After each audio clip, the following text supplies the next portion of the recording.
MAB വളരെ ശരിയല്ലേ പറഞ്ഞു. ഞാൻ അദ്ദേഹം സ്റ്റേറ്റ്മെൻറ്റ് കണ്ടു. അദ്ദേഹം പറഞ്ഞു എല്ലാം ശരിയായെന്നുള്ളത് പറഞ്ഞില്ല. കാര്യങ്ങളൊക്കെ ഒരുവിധം മെച്ചപ്പെട്ടിട്ടുണ്ട്. ഞാൻ പറഞ്ഞില്ലേ, ഈ പ്രാഥമിക ആരോഗ്യത്തിൽ ഒരു പനിയോ ജലദോഷമായിട്ട് ചെയ്യുന്ന ഒരു പ്രാഥമിക ആരോഗ്യത്തിൽ 6 മണി വരെ ഡോക്ടറുണ്ട്, രക്തം പരിശോധിക്കാനുള്ള സംവിധാനമുണ്ട്, മരുന്നുകളെല്ലാം ഉണ്ട്, നേഴ്സുണ്ട്, ഡോക്ടറുണ്ട്, ഇതെല്ലാം ഉണ്ട്. ഒരു ചെറിയ അപാകത, ആ അപാകതയിൽ പിടിച്ചിട്ട് അതൊരു വലിയ വിഷയമാക്കി മാറ്റി ഒരു തെരഞ്ഞെടുപ്പ് എടുത്തു വരുന്നതിൻ്റെ ഭാഗമായി നടത്തുന്ന ഒരു വേല, അത് നല്ലൊരു വേലയല്ല. സജി ചെറിയാൻ എനിക്ക് അസുഖം കൂടിയപ്പോൾ എന്നെ പ്രൈവറ്റ് ആശുപത്രി കൊണ്ടുപോയി എന്ന് പറഞ്ഞാൽ, ഞാൻ മരണത്തോട് മല്ലടിച്ച് തിരുവനന്തപുരത്ത് പ്രൈവറ്റ് ആശുപത്രിയിലാണ് കൊറോണ കാലത്ത് കിടന്നത്.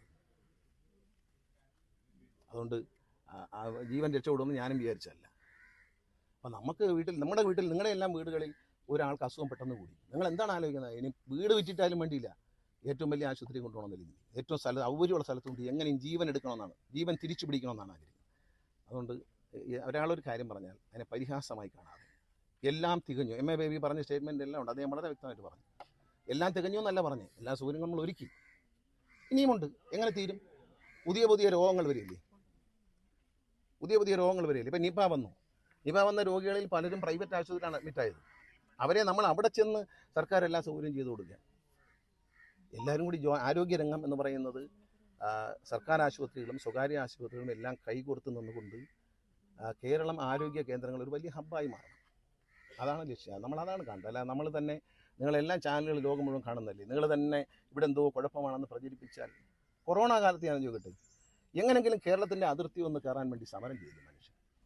ആലോചിച്ചു, എത്ര നല്ല മെഡിക്കൽ കെയർ ആണെന്ന് കൊടുത്ത് നമ്മൾ മറന്നു പോരുത്. കോവിഡിൻ്റെ കാലത്ത് എനിക്ക് ഡൽഹിയിലും മറ്റും ഈ ഹോസ്പിറ്റലിൻ്റെ മുറ്റത്ത് ഓട്ടോറിക്ഷയിലും സ്കൂട്ടറിൻ്റെ ബാക്കിലും ഇരുന്ന് ശ്വാസം മുട്ടി മനുഷ്യൻ മരിക്കുകയായിരുന്നു. ഇവിടെ ആരെങ്കിലും ശ്വാസം മുട്ടി മരിച്ചോ? എങ്ങനെങ്കിലും എനിക്ക് കേരളത്തിനുള്ളൊന്ന് കയറി പറ്റിയാൽ മതി. തമിഴ്നാടിൻ്റെ അതിർത്തിയിൽ വന്ന്, ഇവിടെ വലിയ വഴക്കായിരുന്നല്ലേ, വലിയ സമരമൊക്കെ ഉണ്ടായിരുന്നില്ല, പ്രസ്താവനകളൊക്കെ ഉണ്ടായിരുന്നില്ല. അന്ന് അതിർത്തിയിൽ വന്നിട്ട് പരിശോധിക്കാതെ കയറ്റി വിടണം. ഓർമ്മയുണ്ടോ? എല്ലാവരും കേരളത്തിലേക്ക് ഒഴുകിയത്. അതെ, എപ്പോഴും പറയുന്നതിന് അതൊക്കെ ചെയ്താണല്ലേ ഇപ്പൊ കുറ്റം പറയേണ്ട കാര്യം എന്താണ്? ഇപ്പൊ കുറവെന്താ?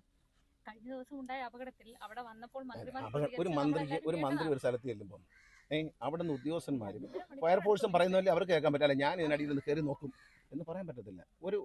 അവരൊരു വനിതയാണ്, അവർ ഒരു സാധാരണ സ്ത്രീയാണ്, അവർ സാധാരണ ജനപ്രതിനിധിയാണ്, അവർ മന്ത്രിയെന്ന് കരുതി അവർ ഡോക്ടറേറ്റ് ഒന്നും ഉള്ള ആളല്ലല്ലോ അത് ഈ വിഷയത്തിൽ. അതുകൊണ്ട് അവരൊരു പ്രതിഷേധിക്കുന്നതിൽ ഒരു ആവശ്യമില്ല. ഒരു പ്രതിഷേധം, നാട്ടിലൊരു അരാജകത്വം സൃഷ്ടിക്കുക എന്നുള്ളൊരു പ്രതിഷേധം എന്നുള്ളതിനപ്പുറത്തേക്ക് ഞാനതിൽ ഒരു കാര്യവും കാണുന്നില്ല. ഞാൻ എത്ര ആലോചിച്ചിട്ടും ആ മരിച്ചുപോയ സഹോദരിയുടെ ഭർത്താവ് പറയുന്നു അവരൊരു കുറ്റം ചെയ്തിട്ടില്ല, അവർ രാജിവെക്കേണ്ടത്. പിന്നെ എന്തിനാ ഇവർക്ക് ആവശ്യം എന്താ?